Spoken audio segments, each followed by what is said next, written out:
Marvel Comics has never been short of terrifying villains. Now, folks who grew up on the 90s cartoon won't need reminding of that, what with all the body horror, death, and creepy characters that featured on the show, but even though the X-Men cartoon was faithful to the comics, it still had its limits, and it couldn't show every horrifying moment that had graced the pages of the comic. Well, right here and now, we're going to go that one step further. So let's take a look at them. As I'm Jules, this is WhatCulture.com, and these are the 10 most disturbing X-Men villains. Number 10. Lady Deathstrike. Lady Deathstrike is one of Wolverine's greatest adversaries, second only to Sabretooth in terms of notoriety. She actually first appeared in a Daredevil comic, only making the transition to the adamantium-laden Deathstrike in the pages of Alpha Flight some 3 years later. Were it not for the fact that she has giant, ridiculously long adamantium fingers, Deathstrike probably wouldn't even be that scary. I mean, sure, the cybernetic enhancements and the insatiable bloodlust are both pretty creepy, but the long, protruding instruments of torture are definitely what makes the look. And let's make no mistake here either, it is definitely the fact that these are A, fingers, and B, nightmarishly long that make Deathstrike so unnerving. Now granted, Wolverine's claws would probably seem pretty terrifying in the wrong hands, but at least he would still have hands at the end of the day. With Deathstrike, her adamantium fingers are an extension of her natural anatomy, and that is frankly horrifying. Number 9. Mojo. Even at a glance, you can just tell that Mojo is one of the most repulsive figures in the X-Men's library. Introduced in 1985's long shot number 3, Mojo is a horrifying alien creature who gets around using mechanical spider legs. He was intended to be a satire of unscrupulous network executives in the 1980s, only being even more visually grotesque, and the end result was one of the most disturbing figures in Marvel history. Mojo is basically just the most rotten-looking thing in the galaxy. He's a slaver and runs a gladiatorial series of programs watched by millions across the universe, with many of his gladiators also being unwilling participants. And to make matters worse, he also has a terrifying assortment of powers that make him one of the most powerful foes the X-Men have ever gone up against. Mojo's spider crab leg thing basically packs its own armory as well, with the spineless one able to call upon an array of projectile and cutting weapons if he's threatened. He's resistant to Rogue's powers, he can control minds, and worse still, his touch can cause organic life to wither and die. So yeah, pretty grim. Number 8. Sugar Man. Sugar Man is a relatively minor character, but as you can see from this, he's all kinds of messed up. Introduced in the mid-90s as a mutant from an alternate reality ruled by Apocalypse, Sugar Man is an expert geneticist and pupil to Mr. Sinister. He's also basically just a giant head with a big tongue, red eyes, and 4 arms, which is somehow not the most terrifying image that we've actually encountered in the process of writing this list.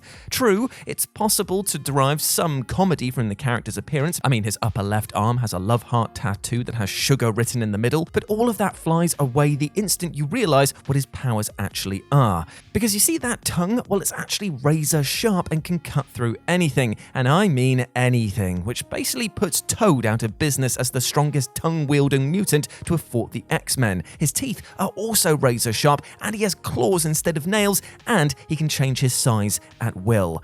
Ugh, no thanks. Number 7. Shadow King.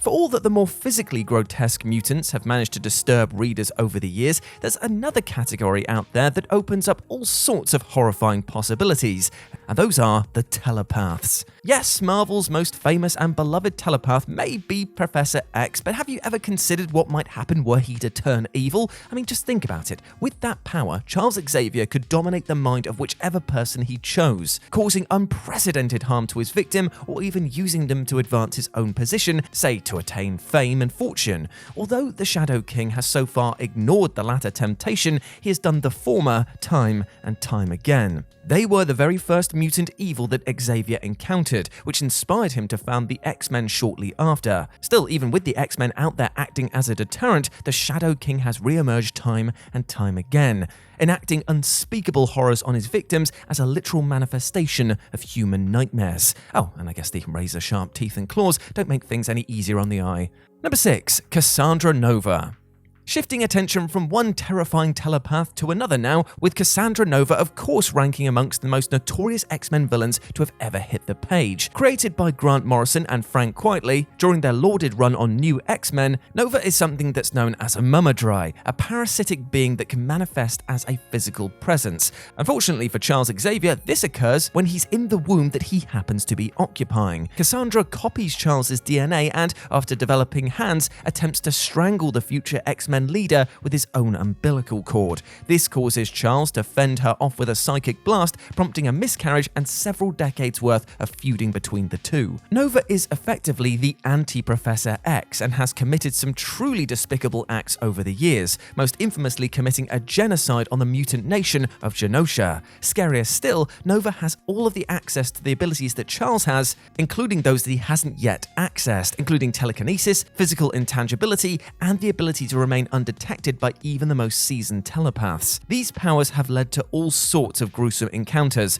with a particular highlight, or low light depending on how you look at it, being the time that she phased her hand into Donald Tusk's face and then ripped it apart. Grim. Number 5. The Brood. When people think of aliens in the Marvel universe, they tend to think of humanoids like the Skrulls or the Kree. However, not all of Marvel's aliens are human-like, and it turns out that some of them will be better off with the supporting role in Ridley Scott's next Alien film than the big MCU blockbuster that's on the horizon. Of the assorted candidates that could lead their own horror tale, the Brood undoubtedly take the cake, at least as far as the X-Men are concerned. The Brood are insect-like parasitic creatures that reproduce by incubating their young inside their victims. However, while the eponymous creature from Scott's 1979 classic would evolve after bursting through the flesh of an unknowing host, Marvel's aliens gradually take over the victim until all that remains is them, even absorbing their memories in the process. And the transformation isn't pretty, and it's afflicted some of the most famous heroes in Marvel's library, including Captain Marvel, who the Brood also experimented on, and the iconic X-Men team of the 1980s, including Cyclops. Number 4. Master Mold and the Sentinels. Extraterrestrial threats and psychic demons might be terrifying, but you know what's scarier? Giant genocidal robots. The Sentinels have been a staple of the X-Men comics pretty much since their debut and have only grown more terrifying with each passing year. Readers have seen Bolivar Trask's cold, mutant hunters ruthlessly murder dozens of mutants in the past, with arguably their most visceral kill arriving in the seminal Days of Future Past, where they disintegrate Wolverine into ash. Their gruesomeness is doubled in the film adaptation, where they brutally murder the surviving X-Men in all sorts of disturbing ways. The Sentinels are a cruel reminder of humanity's capacity for evil. And while pretty much every Sentinel is scary in its own way, there is one that takes the cake, and that is Master Mold. Master Mold is a self-sufficient Sentinel who can create its own Sentinels. Also, it's far bigger than all the other Sentinels and was once used in the aforementioned scheme by Cassandra Nova to wipe out all of Genosha, which resulted in the deaths of thousands of mutants. Creepy killer robots are bad most of the time, but when they're also giant and can survive on their own, well, that is straight up horrific. Number 3. Phalanx.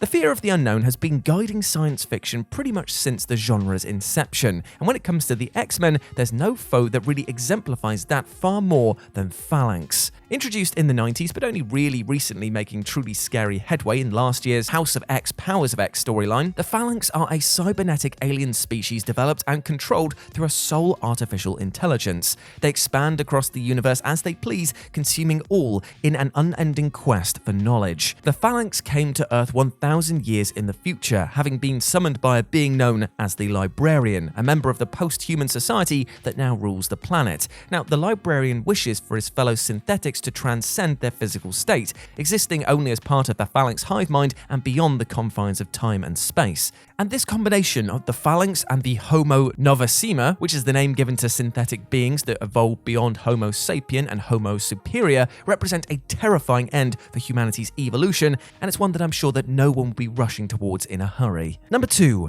Emplate. Emplate may not be the most famous X-Men villain, but what he lacks in notoriety he more than makes up for in terror. Another nightmare from the 90s, Emplate served as a key antagonist of Generation X, and is disturbing solely for the fact that he has mouth hands. Like, he literally has mouths where his palms should be. Emplate adds an even more frightening twist to the old mouths where there shouldn't be trope though, because he uses them to feed on the bone marrow of other mutants in order to maintain his physical existence. If he doesn't, doesn't, he will disappear into a realm where he'll get tortured forever. So yeah, you can kind of understand his desperation to chow down on mutant marrow whenever the chance arises. Still though, mouth palms? That's got to be up there with what, the top 5 worst mutations ever?